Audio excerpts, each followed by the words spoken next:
Hello friends, today in this tutorial I will be talking about a Node.js library, Python-shell. With the help of this library, you will be able to run Python scripts directly from your Node.js application. You need not have to use third-party libraries such as child process or a built-in library which is Spawn. So it makes complex tasks very easy. So it's a very nice library. It has got 27,000 weekly downloads. So the command is pretty simple. If you have Node installed on your machine, npm i python shell. Let me just show you the simplest of example here. I will show you from scratch. So first of all, what you need to do is that I will go to my desktop directories inside projects. I will open command line. Make sure that you have Node installed. So I have version 14.17.3 installed on my machine. And now I will make a new directory which is Python shell. I will go into this directory Python shell.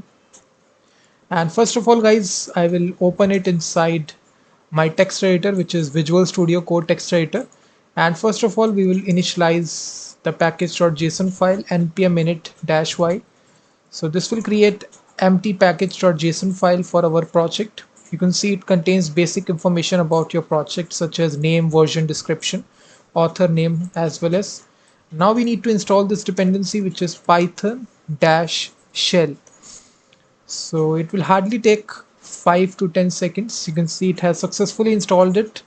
Inside package.json file we have dependencies Python shell 3.0. So now to initialize this library, we will make the index.js file. This is the entry point of Node.js application. So in order to import this, this is very easy. Just make a variable Python shell. And in order to import this, we will make the required statement, which is Python shell. And in order to import this, a set of curly brackets you need to write here in order to extract the Python shell library. And in the same directory I will make a simple Python script which will just print out a simple statement hello world.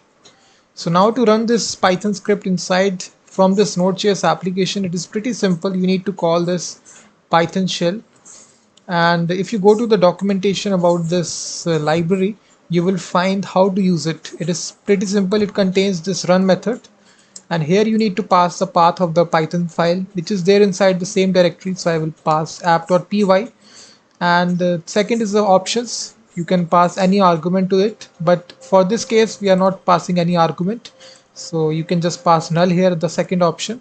And then there is a callback function, guys, which gives you the result, which either error take place or results. So inside results you will get your, you can print out the result, console log results, and then we can say Python script finish. So in this simple way, guys, with this 3-4 lines of code, you will be able to run Python scripts from your Node.js application. So here you are simply calling this app.py file, which is there inside the same directory. It is not doing anything. It is just printing out hello world on the screen. And if I just run my Python program, Python app.py explicitly, you will see it will return hello world. Now let me run my Node.js application, node index.js, and hopefully it will run. You can see it is saying that cannot read property, run out undefined. So I think we made a mistake in oh sorry, we need to make this P capital here, so that is why this needs to be capital P here. So this contains this property, so this needs to be capital, guys. Python shell.run. So this is the property. So if I run this now, you will see it will return this result hello world and Python script finish. So in this easy way, you can run any sort of Python script from your Node.js application using Python shell library. Now I will give you the second scenario. Let's suppose we want to pass some arguments to our Python script. So for that, we can receive this argument as system.arg. So I will make a variable system.argv. One second argument I will pass system.argv. So array starts from 0, 1, 2. So we are taking the first argument as system.argv. So this is a standard way by which you can receive the argument inside your Python application. So if I print these two, uh, the first argument is, and we can concatenate first, and then we can write the second argument. The second argument is, and then we can concatenate the second argument like this. So if I want to pass some now, Python app.py, so you will see it will expect the arguments. So I will pass my name, which is Gautam, John. So you will see the first argument is Gautam and the second argument is John. So if I want to have some space here, I can just give a space here. So likewise, if I again run this, first argument is Gautam, John. So now to pass these arguments dynamically inside our Node.js application, it is pretty simple. We need to make a options variable here, options, and inside this takes a set of curly brackets, and inside this there is a property which is arguments, and here you need to pass your argument. So the first argument you can pass here Gautam, and second you can pass here John. That's it. Now you need to, instead of null here, you need to pass these options. That's it, guys. So if I console log the results, it will be the same. So if I run my in node index.js, you will see the first argument is Gautam, the second argument is John. Python script finish.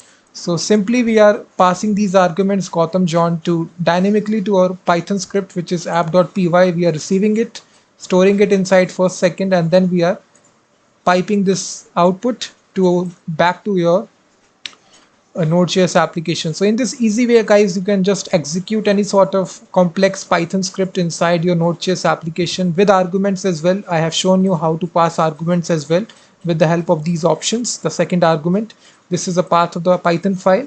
And the third argument is the callback function, which will get, if any error take place, it will show you the error, or if any results take place, it will show you the error.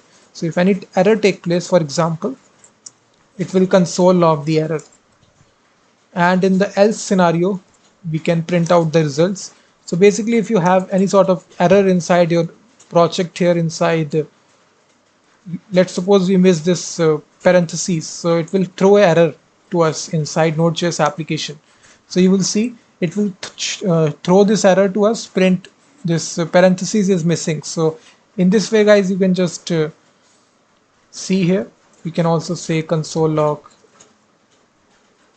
an error take place, something like this, to just signify to the user that an error take place. So you will see an error take place. So error handling is also there inside this module.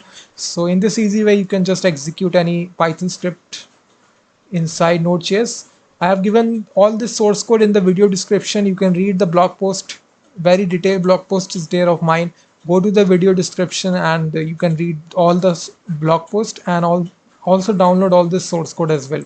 So I will be seeing you in the next video.